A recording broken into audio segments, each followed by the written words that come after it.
Today's Veterans Radio program is dedicated to the men and women who have served and are now serving in the Republic of South Korea. We dedicate this program to you.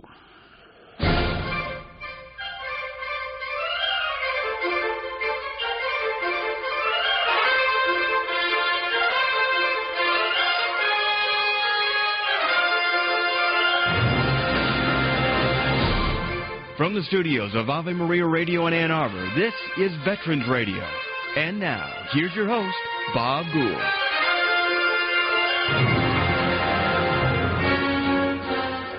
Yes, and good morning out there and to our listening audience, international, national, listening right here to Veterans Radio. By the way, this is a very, all of our programs are special, but this one is a very close one to our heart. We've been following the story of Father Emil Kapaun. And before we get into that, I'd like to introduce today in the studio with me as guest. First of all, today he's my wingman. He's the co-pilot, right? Isn't that what it would be there in the chopper? Yes, absolutely. I'd be Peter Pilot today. Well, and of course you all recognize that voice, right? That's Dale Throneberry. Let's hear it for Dale. Yay, hey. Good morning, everybody, and welcome to Veterans Radio. And, Bob, I'm really excited about this program. I was trying to go back through our archives and see the first time that we talked about Father Kapaun, and I believe it was probably somewhere around 5 years ago. I was going to say first time you did a story about him. And the way it's developed over the last 5 years, not only the Medal of Honor, but also the road to sainthood, which we'll talk about later on. But I'm fascinated, and I congratulate you for putting this program together already before we even get it going. Before we even get it going, that's right. And with me to my left is Mr. Tom Lowy of the WDEO Development Department. Tom, welcome to Veterans Radio. Listen, it's an honor to be here today. Really. Oh, it's an honor to have you, too. I don't think you sat on that side. No, I think it's... Is this the first time on the program? Yes, this is the first time I've ever been on Veterans Radio. Oh, well, we're very honored. Yeah. And again, I'm very honored to be here as well, and this is great, yeah. Just so you folks know, I'm the development director for Ave Maria Radio, and the Veterans Radio records right here in our studio, so it's a double honor for us, so we're really pleased to be here today. Well, very much having you here today. Okay, Nina in the control room, there she is, and Maria's busy tweeting and Twittering and whatever else that all those folks do. Twittering, tweeting, and going on Facebook and all that other business. Okay, right. Well, we're not going to go to our guest yet. We still have to pay the bills. So let's hit it right now for a little word from WDEO. It was a time of change 5 years after a great world war. No cell phones, color or flat-screen TVs, laptops, internet, or social media. It was June 25, 1950. That's where it all began, at a small village along the 38th parallel in a country called Korea. Located between China and Japan, Korea is known as the Belgium of the East. Uncharted land. Who knew the events of that date that would begin to try the souls of men and the soul of our country? We were at peace, starting our lives in a brave new world. But to the soldiers about to begin battle in a faraway place, spiritual comfort rules. Father Emil Kapaun of Pilsen, Kansas, answered the call. He was a priest of the Catholic faith. He wanted to serve his fellow soldiers, and so it started. Today we celebrate the sacrifice and compassion of this remarkable man, Father Emil Kapaun.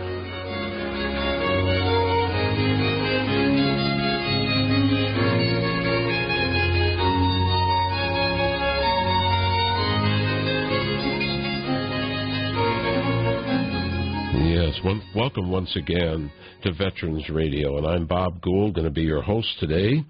And on the line with me, there we go, is Father John Hotze, who began all this, folks. Back about 6 years ago, I received an email from Father Hotze, and that outlined the story of Father Kapaun, a priest who died in captivity, POW, in the Korean War. And again, the Korean War is known as the Forgotten War, and probably this whole story was buried somewhere.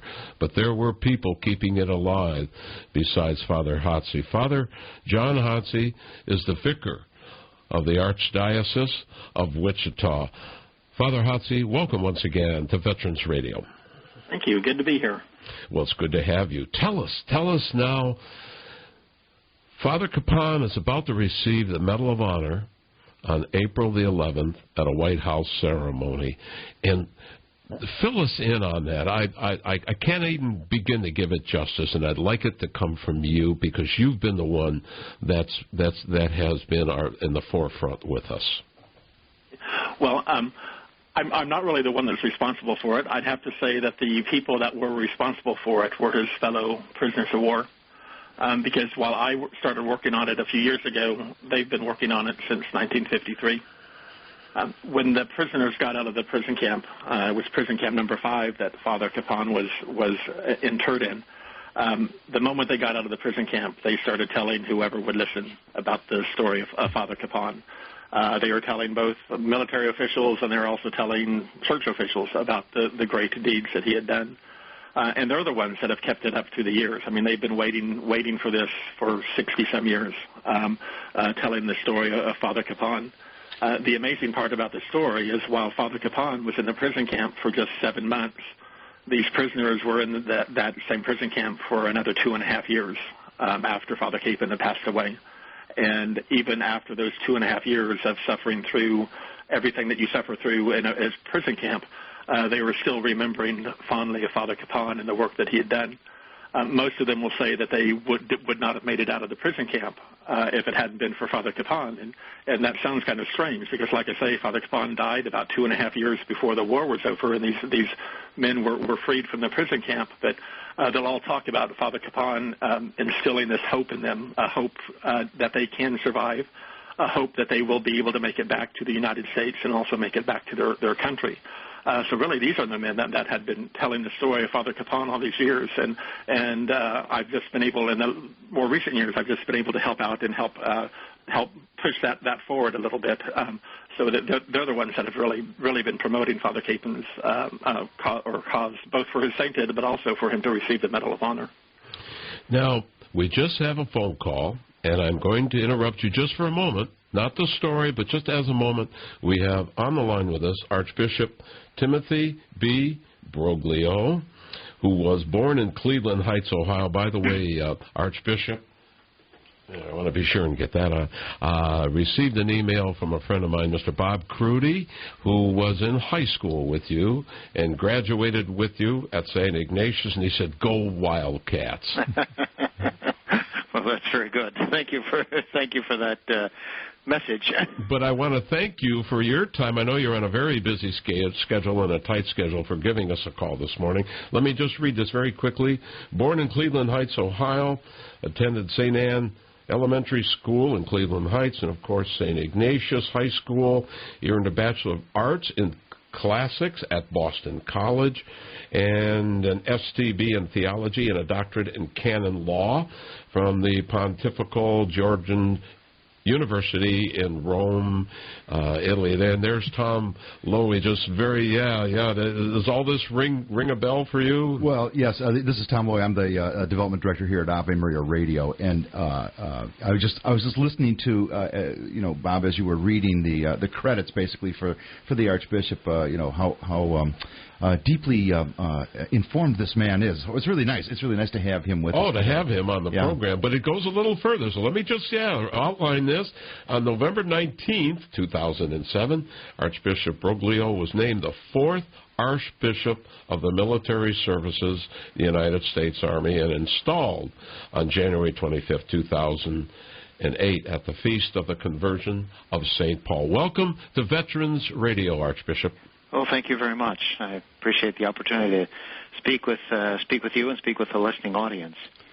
Well, we'd like you to expand on your role with Father Kapaun and this beautiful day and this day that we are celebrating, and we would like to welcome you to go ahead and give your feelings about this.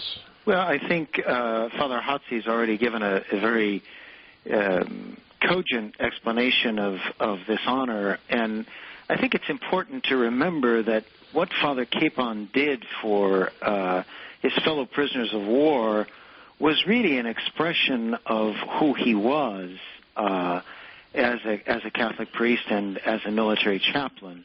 He was clearly a man for others. He was clearly a man who put into practice the Beatitudes. He lived to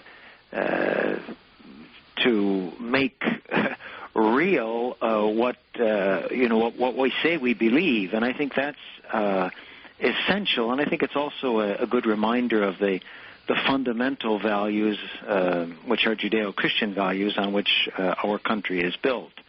And Father Kapaun is a magnificent and a heroic expression of those values, and reminds us of what is at the basis of our nation and why our nation has such a great and memorable history. Absolutely, and I was speaking with Tom this morning at breakfast and talked about a gentleman I interviewed who was on the 6th of June, 1944, 01:30 hours on a C-47 ready to jump into the darkness over France. Mm-hmm. And I asked him, I said, what were you thinking about? Thinking that, well, maybe a pension, my dog, my family. He said, I didn't.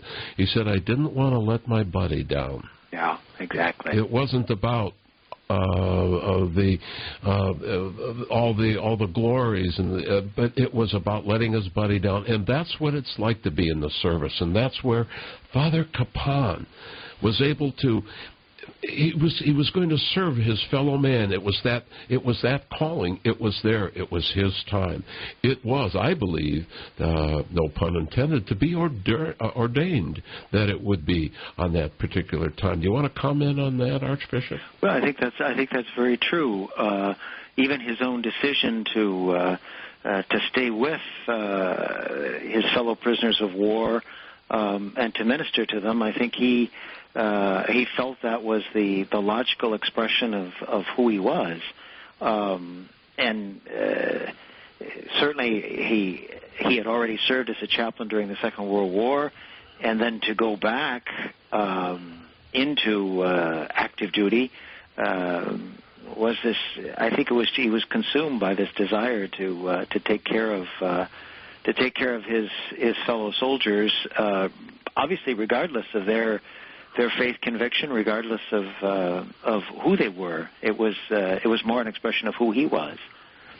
And during these times, and there always have been trying times in our country and in the Catholic faith, etc., but it was his calling to not beat a cliche, but it was there, and there was going to be no stopping. This was it. This was his epiphany. This was what he was put on this earth to do, and he knew that. He knew this was the path that he was going to take.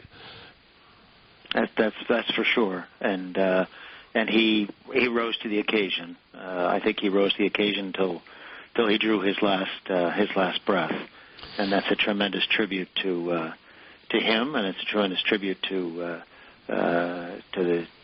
the armed forces as well. He was not going to let his buddy down. Buddy being his fellow soldiers and fellow POW. Tom, you have a comment? Yeah, Your Excellency, I'm not as familiar with the story of Father Kapaun as others are, but I do have a couple questions. You were talking about his ministry in the camps themselves, and what do we know, or do you know anything specifically about that?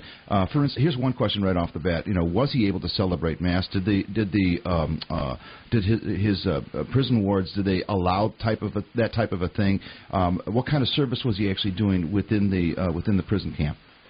To the best of my knowledge, he was able to celebrate Mass. Whether that was clandestine or not, I don't know. But I do know that in one of the books that I read about him, there was the story of after his death, one of the prison guards had the paten that he used, and I think one of the soldiers, one of the prisoners, took it from him.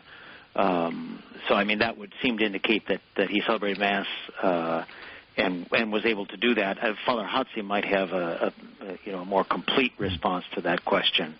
I do know that he certainly would have ministered to the Catholic POWs to the best of his ability, and then of course took care of the others as well. Well, yeah, thank you. And it just seems to me that his service there, his ministry, was memorable.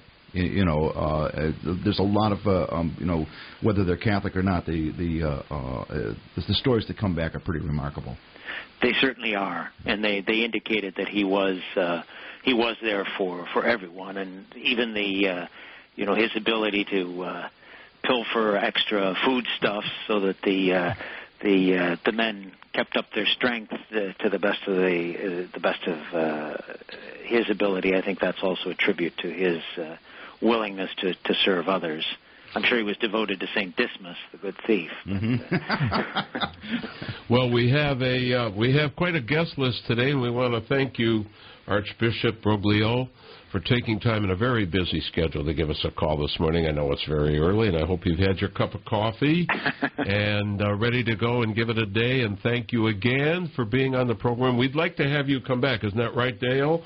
Absolutely. To talk about, let's see if I get this right, that the Center for Military Services. We'll have to talk a little bit more about that at a future program we'd like to have you on. Once again, very good. Thank you for your time and a very busy day, and God bless. God bless you, too. Thank you very much. Bye now. Bob, I wanted to just jump in here. I've been reading this little pamphlet that was written by a Lieutenant Ray Dow, and it talks about Father Kapaun being in the prisoner of war camp. And, of course, in North Korea, it's freezing. The conditions are just horrible, and we're not going to get into all that too much. It happened to be the coldest winter in 100 years. I know. It was one of those. But this man had such compassion for his fellow prisoners that every morning it said that he would round up a pan full of hot water and come walking into the prison hooch that they were in, cheerfully saying, "Coffee, everyone," and pour a little hot water in everyone's bowl, and they would pretend they were drinking coffee. And so his goal, obviously, there was to keep the spirits up.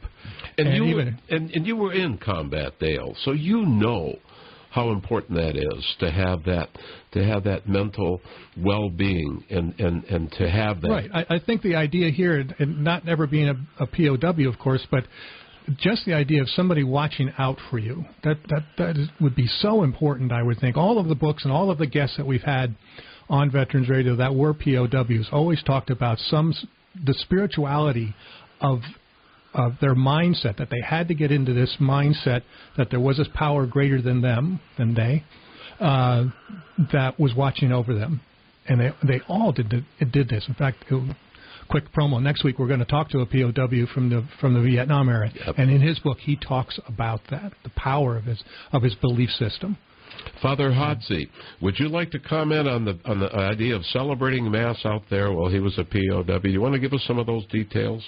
Well, sure. Actually, I think he was only able to celebrate Mass once when he was there in the prison camp, and that was soon after they were interred.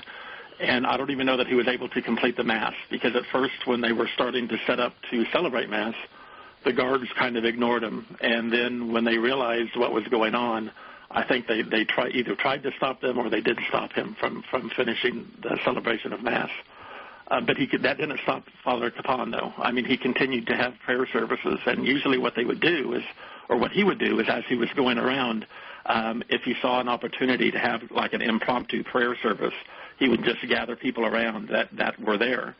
And all of the men will say that he took care of not only the Catholics, but he took care of everybody. He said it didn't matter if you were a Protestant, it didn't matter if you were a Jew, it didn't matter if you were a Muslim, it didn't matter if you didn't believe in God. That when Father Kapaun was around, everybody joined him in prayers. One man, a Protestant man, kind of laughed about it, and he said, "Yeah," he said, "we are there in the hut," and he said, "Here we were, Protestants, Jews, non-believers, all praying the rosary with Father Kapaun," because he was there bringing that sense of hope to us. So he would have these impromptu prayer sessions, but also I think probably what the men remember more so Soon after they were in the prison camp, they separated the officers from the enlisted men, and it was to do what you had just talked about them doing. They wanted to break the morale of the men. They knew that they could probably break the morale of the enlisted men easier than they could the officers, because the officers were older and the enlisted men being in their late teens and early 20s. But that didn't stop Father Kapaun from going to minister to the enlisted men either, because at night he would get up and he would break out of the officers' compound and go into the enlisted men's compound, and they would talk about him going from hut to hut to check on the men. They said that he would come in and he would check to see if everybody was doing all right, or if he needed to make sure a doctor got to them the next day. If he had any food that he had been able to steal or take from the rations of the North Koreans or the Chinese, he would pass out the food that he had for them. And one guy said Father Kapaun was known for having a pipe. And they said that he would take his pipe and he would line up his pipe, and he said he would take a puff of the pipe and then pass it around so everybody could have a puff of the pipe. Could have a little bit of tobacco. I love it. Well, the funny part is one man was talking to me, and he said, Father, he said, I think we had tobacco for the first couple of weeks. And he said, but after that, he said, I know he had ran out of tobacco. And he said, I have no idea what you were smoking. But he said it wasn't tobacco. Could have been what, but it was, and in a way that's like sharing communion. Exactly. That is. Exactly. And it's a way of bonding.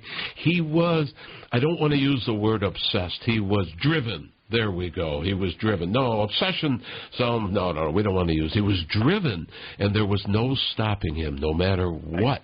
The Chinese, the North Koreans, there was no stopping him. Comment on that, Father.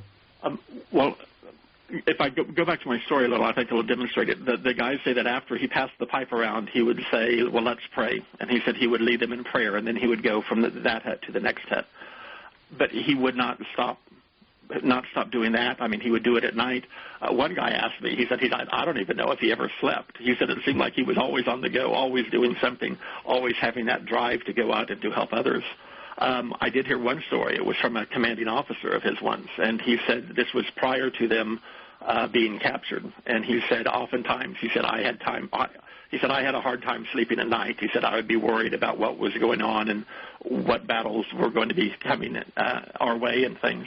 So he said he would often get up and walk around the camp at night. And he said more often than not, he said he would go and he would see some light on in a hut that shouldn't have been on or shouldn't have been anybody there. And he would go, and he said it would be Father Kapaun, and he'd be in there writing letters home to the families of the soldiers that had passed away. He just kept going and kept doing things. And when you look at it, and you hear the stories, I mean, people that helped me gather information that we sent over to Rome. One man said, I don't know how he was able to accomplish everything that he had done. And this man said that he had taken the time and he'd make a timeline from stories of that he had heard, that we had heard of Father Kapaun, and they were all things where he had done things one right after the other, and it was like how could you possibly do all of this stuff? So you're right. I mean, he was a driven man, and he was driven by his need to help his fellow soldier. Well, no stopping, nothing. Exactly. No, not the weather, not the brutality. In fact, that usually steels people even more to resist tyranny and to resist discomfort and to prevail. Right now, on the line, stay on the line, please, Father John. Okay, on the line with me, Bob reaches over, is Mr. Roy Wenzel. He's a National Award-winning reporter. He's now working with the Wichita Eagle, and he's written a couple of books. The latest one, his second book, was published last month by, we'll get this, St. Ignace Press. I should probably spell that, IGNATIUS, and it's called The Miracle of Father Kapaun. You're all going to want this. you have a veteran in the family, you're going to want this. You're going to want this book. In fact, I gave a copy of it to Tom, and he's had a chance to look at it. Isn't that a wonderful book? It really is. It's quite beautiful. It's lavishly illustrated, no doubt about it. And the amount of information that's in it is very carefully put together. This man has done a great job of telling this story. And so it's really good that he's here with us today so we can talk to him. Absolutely. And we have the author. So currently he is with the Wichita Eagle. He is the author of The Miracle of Father Kapaun. It's also on DVD. Veterans Radio, welcome to Roy Wenzel. Glad to be here. Glad we could have you there, all the way to Wichita. Down. And what's the weather like down there? It's just a little nice and windy and cool. Like it always is. Typical April day in Kansas, yeah. I was down there at Fort Riley. I know it well. Roy, why don't you fill us in? We've only got a couple minutes before the halfway break, but just give us a little something about how you put all this together, the DVD and the book. We started working on it with one phone call to some priest named John Hotze. Yeah, we've heard of him. I had some preconceived notions and didn't want to do the story, but I went to that priest and he straightened me out, at least on that. And we started working on it. He was the one who told me this really got us going. Because I thought that it was just another old anniversary story that my editors were trying to make me do. But when I called him at their suggestion, I found out from him that the Medal of Honor investigation had heated up again, and the sainthood investigation had heated up again quite a bit, and these two parallel investigations were really getting very interesting. And the other preconceived notion I had was, well, how am I going to do this? It's been close to 60 years. Surely his friends are a little too old to help me out enough. And he assured me, no, he had talked to them. A bunch of them were still alive, still very vigorous, and still very irritated that there was no Medal of Honor for a guy that they had seen up close do everything and beyond that made him very deserving. So we spent 6 months. My friend Travis Hine, a great photojournalist, and I went all over the country and interviewed some of these guys. It was probably one of the more interesting and moving stories we've ever worked on together or separately. And they filled us in about what he did. And it took us 6 months. We put that together, and then about a year and a half or so later, St. Ignatius Press got in touch with us and said, we kind of like your story. Would you mind turning it into a book? And I thought about that really long and hard and thought, well, and then, okay, fine. So we now have a book with a lot more information in it than we had in the 2009 story. And now all of this is happening just at the same time the book is coming out, so we're kind of pleased with that. Well, we'll get to that in just a moment. I can't believe the timing on this. This guy is really good, folks. Right? We've got 20 seconds before we go to our halftime break. So, Roy, stay on the line, yes, and we'll want to give that information how you can buy the DVD and the book.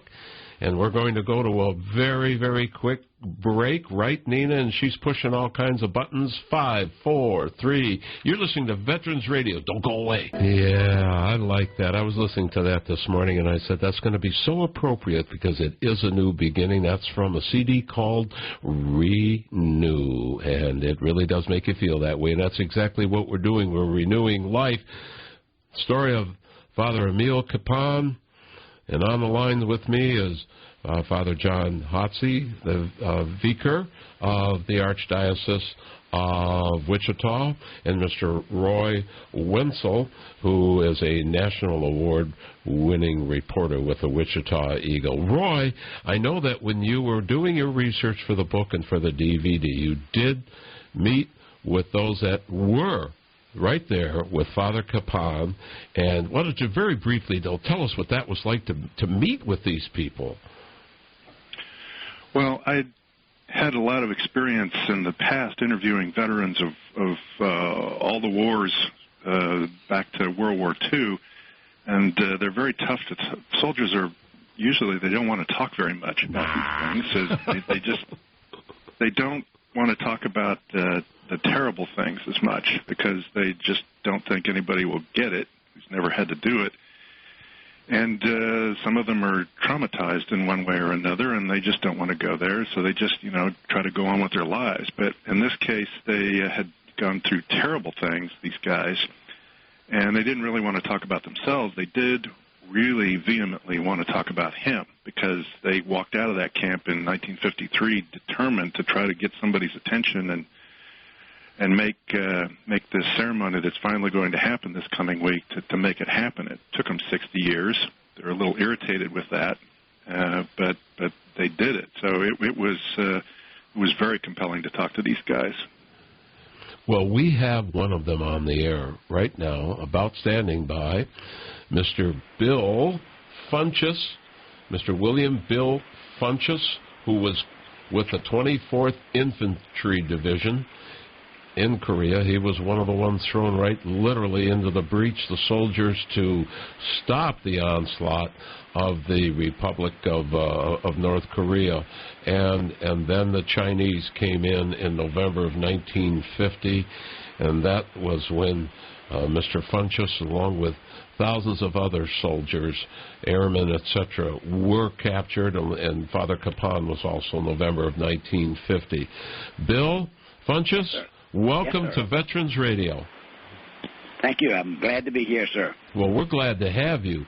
And please tell us, Father Kapaun, there he is standing there, and you have a whole chance now to describe that. What was his stature? What was he like? Father Kapaun was a great man. He always stood out in the crowd. And I recall the first time that I really saw him. We were on the march together, but I was wounded, and I was the last one in the column.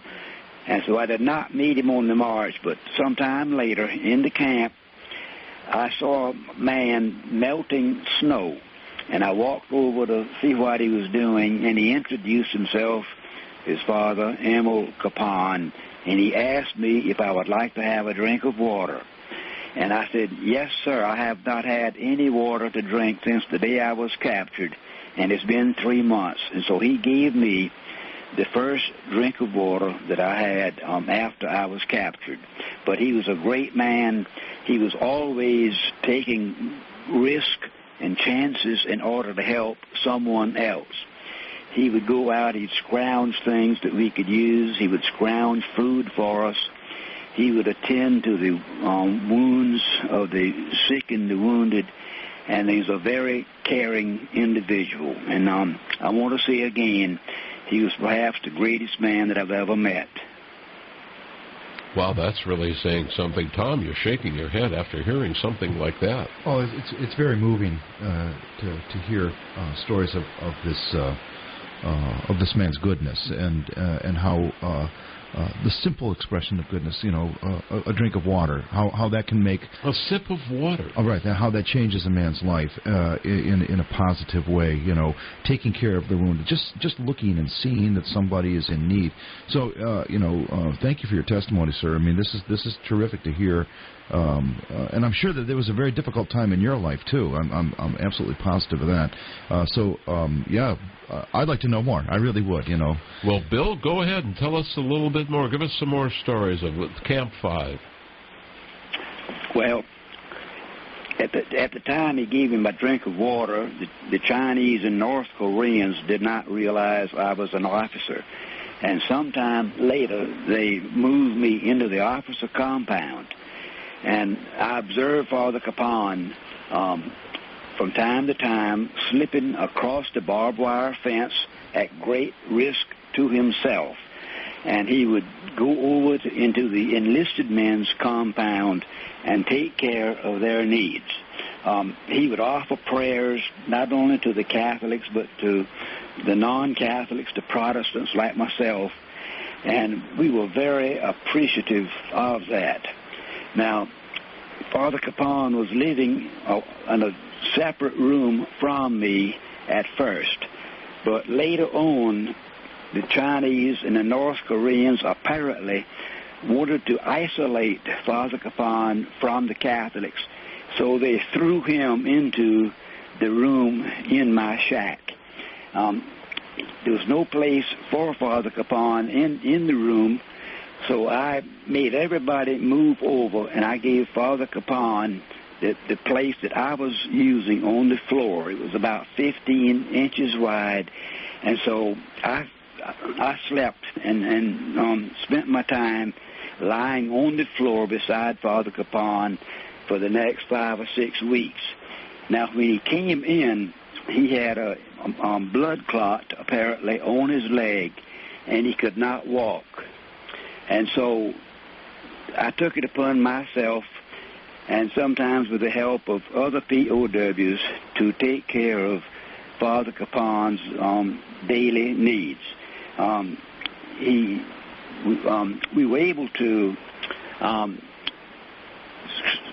find in the rubble the top half of a destroyed pot-bellied stove made out of cast iron. Father Kapaun has showed us how to make these little pans using tin. So we made a little pan. We put it inside that pot-bellied stove, and we used that for his toilet. He had trouble eating, so sometimes we had to spoon feed Father Kapaun. But various men would come into the room from time to time to speak to Father Kapaun or ask Father Kapaun to pray for them. And Father Kapaun always responded. And it was not only the Catholics coming in, but it was also the non-Catholics coming in to consult with Father Kapaun. And I might point out that he was in my room for about 5 weeks, all of April it seems like, and maybe a week or two in May of 1951. And then one day the Chinese came in suddenly. They just burst in, 4, 5, or 6 of them, and they said, "We are taking Kapaun to the hospital." And those were the worst words that I could have possibly have heard. They referred to the building on top of the hill as the hospital.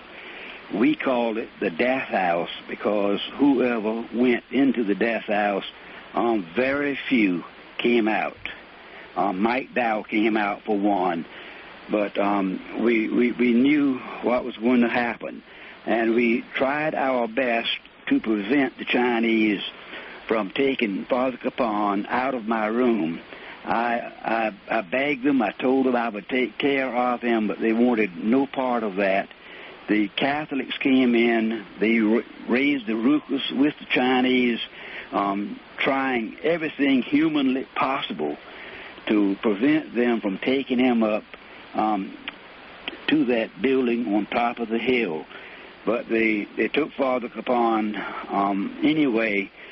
Some of the Catholics had the privilege of carrying him from my room up to the so-called hospital, or what we call the death house.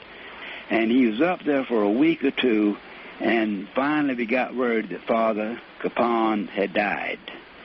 And it hit us all, Catholics, non-Catholics, just like a ton of bricks, because we all had so much love and respect for him. It was a great loss to him, and it's a loss that I have endured, ever since I first met him back in 1951. He was a great man. Now you survived. You came back from Korea, and in closing, how did that affect the rest of your life? That experience with Father Kapaun. Well, I was determined to live a righteous and a religious type of life. I wanted to respect my fellow man. I wanted to help my fellow man just as much as I possibly could. But it gave me, taught me a great deal about compassion, and I'm trying to understand other people's viewpoints, and it encouraged me to try to help other people any way that I could. Well, I know that there's something that you and I talked about the other day that you get an opportunity now to tell our veteran audience and our non-veteran audience to recite the 23rd Psalm. And in closing for your segment, would you please do that, Bill? The one that you recited so well on the DVD. Ladies and gentlemen, Mr. Bill Funchess. I was in a room at one occasion with 11 other seriously wounded POWs. At the time I was captured, I hid the little pocket Bible that I had. And after we got to the first temporary POW camp, I took the Bible out of my pocket, and each day, for 15 or 20 minutes each day, I would read from the Bible.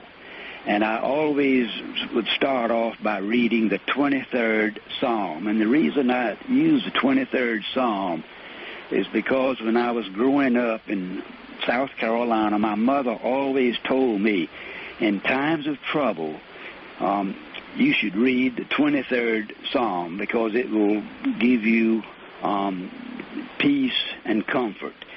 And anyway, I asked the men one day, after I had the Bible, would you like for me to read? And they said, yes, please read. And I read to them, started off with the 23rd Psalm. The Lord is my shepherd, I shall not want. He maketh me to lie down in green pastures. He leadeth me beside the still waters. He restoreth my soul. He leadeth me in the paths of righteousness for his name's sake. Yea, though I walk through the valley of the shadow of death, I will fear no evil, for thou art with me. Thy rod and thy staff, they comfort me. Thou preparest a table before me in the presence of mine enemies. Thou anointest my head with oil. My cup runneth over. Surely goodness and mercy shall follow me all the days of my life, and I will dwell in the house of the Lord forever. Thank you, sir. Thank you very much, Bill, and God bless you, and you have a great day. And thank you so much, Bob, for having me a part of this program.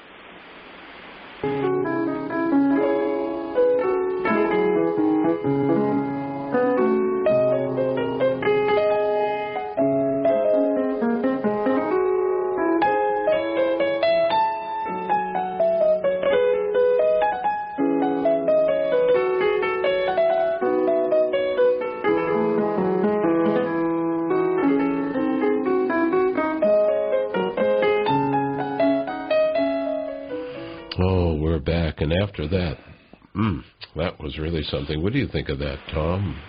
Well, as a guy who's been in radio for a long time, that was good radio. Oh. That was good radio because, this man told us a story. He was right there. He was right there. We followed him. We sat on every word that he said, because it was true. He was so articulate. Yes. It was like it happened yesterday in his mind, in the back roads of his mind, and there it was. And also for him to end in prayer, I thought was really quite beautiful, and I'm glad that you asked him to do that too, Bob. I think that was really great.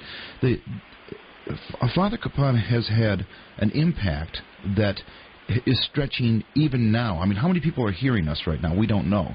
Okay, but his saintliness, okay, this goodness that he had in his life was given to these men, and these men are now changed for that.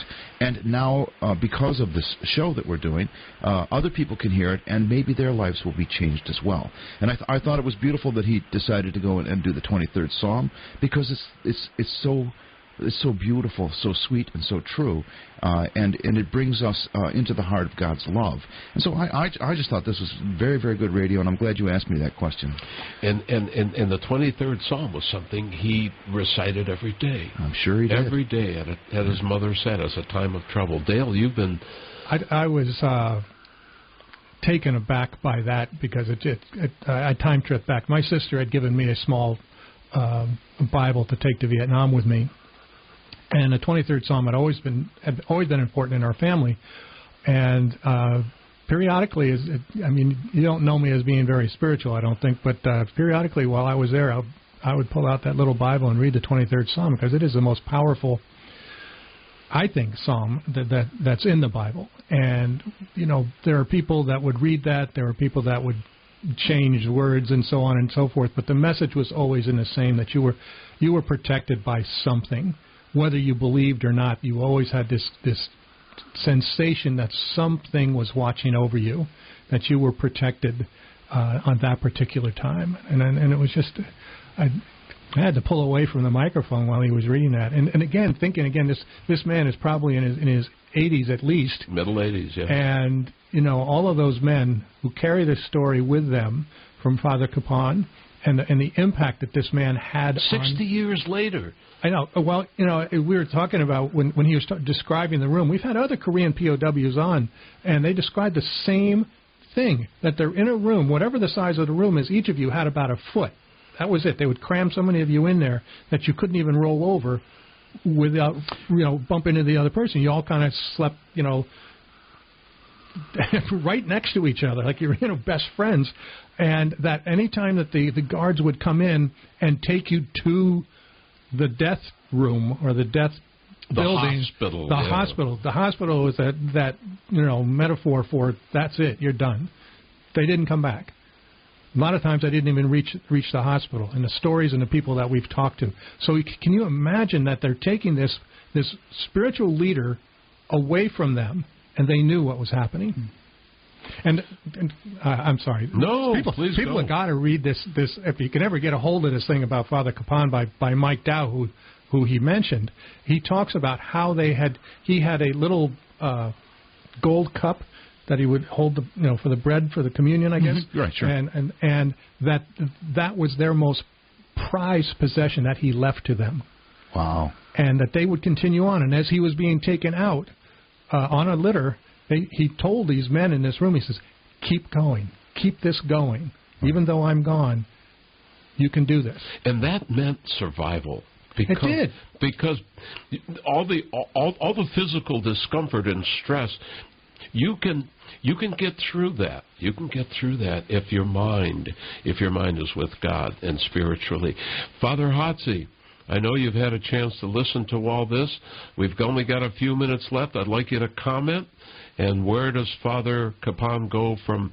He's receiving the Medal of Honor, and what does the future lie for Father Kapaun? Okay. Well, I think a final comment. When we look at what Father Kapaun did, the acts that he did were very simple acts. Helping, feeding those that were hungry, giving clothes to those, trying to provide clean water. But Father Kapaun was able to do it under extraordinary circumstances. And just lately I've been thinking about what it would be like to be in that prison camp and the fellow prisoners and stuff. And I think this is kind of what sets me apart, and I think probably most of us apart from the greatness of Father Kapaun. I'm sitting here thinking when I get up and I'm struggling or when there's a bad period of time, I get up and I think, well, how am I going to survive this day? And I think probably in the prison camp, many men had that same thought. How am I going to survive during this day, or how am I going to live through this day? I think Father Kapaun got up in the morning and thought, how am I going to help others survive this day? Mm-hmm. And I think that's probably what it sets him apart from, I know certainly me, but I think probably from most of us. While most of us would be thinking about ourselves, Father Kapaun thought about others and how he could help others. And ultimately, he gave his very life in that service. In terms of his continuing on in the process after the Medal of Honor, certainly the Medal of Honor will bring attention to his cause for sainthood. One of the things that the Congregation for Saints over in Rome looks for in this decision of naming somebody a saint is the cult, and I mean a cult in a good way, cult in that people recognize the goodness of this man, and they recognize the fact that he is somebody who led a life of exemplary service, so that we strive to follow the example that they set. ultimately the saints are ones that that follow the example of Christ and set that example of Christ for others. So ultimately, when we look at the lives of the saints, they are leading us to Christ, or leading us to follow the example of Christ.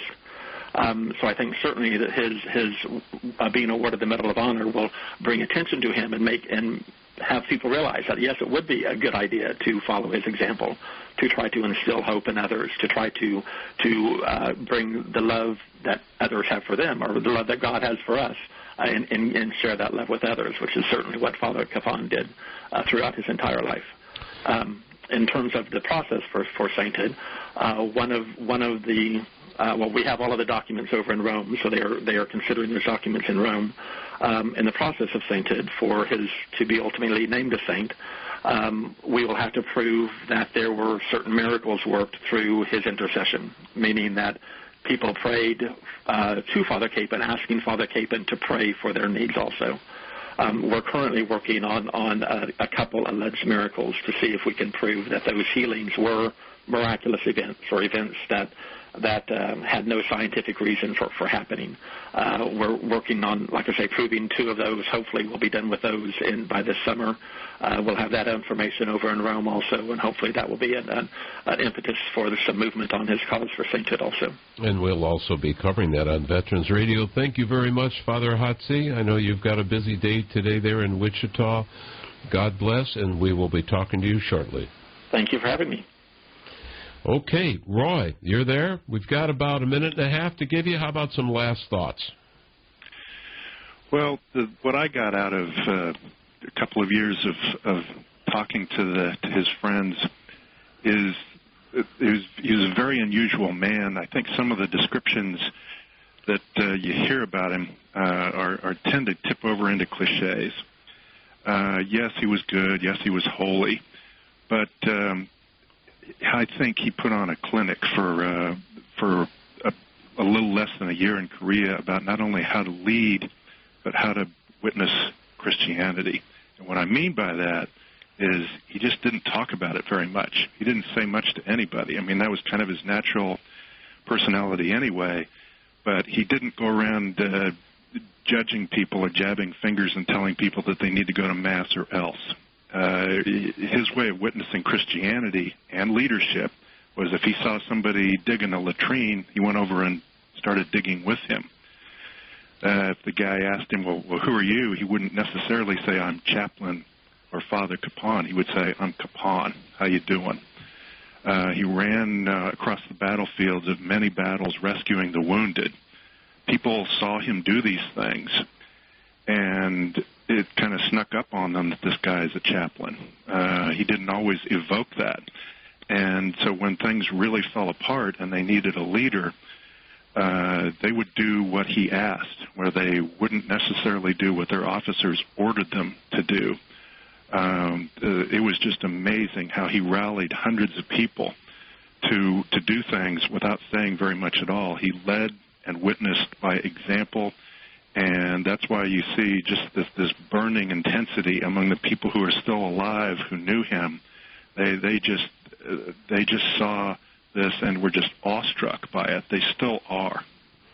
Well said, Roy. Thank you very much. Real quick, give us how our listeners can get a copy of The Miracle of Father Kapaun.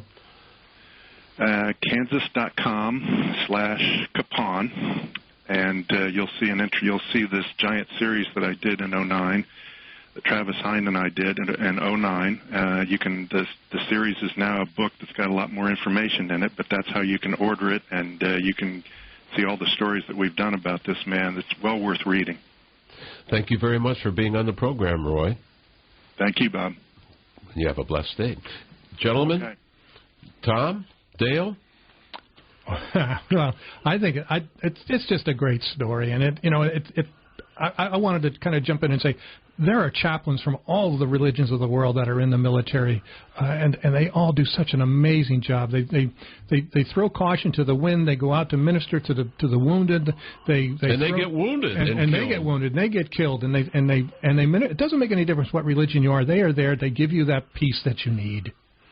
Tom, last word? I just want to thank you for having me here today to witness and take part in this discussion. It was beautiful. It really was.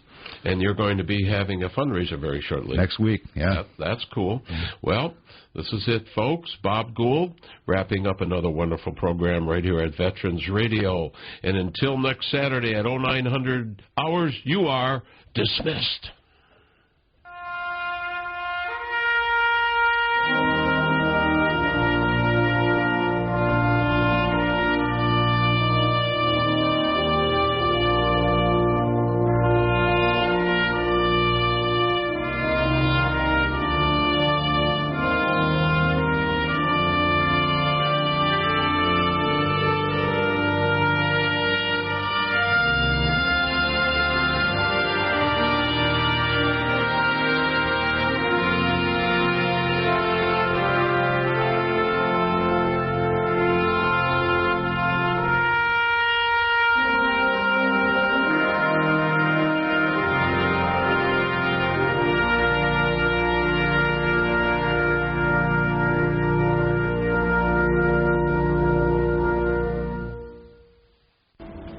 All views and opinions expressed on this program are not necessarily of Veterans Radio or this station.